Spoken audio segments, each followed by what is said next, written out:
ABŞ-İsrail-İran müharibəsi başlanandan əksər hava yolları şirkətləri yaxın şərq ölkələrinə uçuşları təxirə salıb. Tur təşkilatçısı Azər İsmail deyir, turların ləğv edilməsi turizm şirkətlərinə maddi zərər vurur.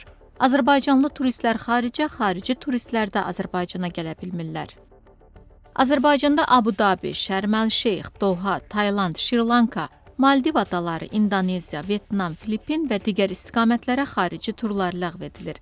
Bu müharibədə elə vaxta düşdü ki, insanların tətil planı edəcəyi bir zamana düşdü. Hansı ki, Novruz bayramı ərəfəsində olan bütün bu tur paketlər, satılan məhsullar hamısı bu dekabrın sonu, fevralın sonu, yəni bu təxmini 2 ay ərzində hamısı satılmışdı demək olar ki, yerlər və belə deyək də turizm şirkətləri oradan gələn komissiyanı çoxdan artıq əldə eləmişdi, başqa bir şeylərə sərf eləmişdi.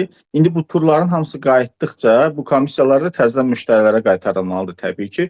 Yaxın şərq ölkələrinin payı həddən artıq yüksəkdir və biz nəzərə alsaq ki, indi orada mövsümün ən yaxşı vaxtlarından sayılır. Azər İsmail deyir, indi bu ölkələrdə turizm mövsümünün ən gür vaxtıdır, əsas tur paketləri də bu vaxt satılır. Digər alternativ yollar, məsələn Hindistan üzərindən uçuşlar isə həm uzun, həm də bahalıdır.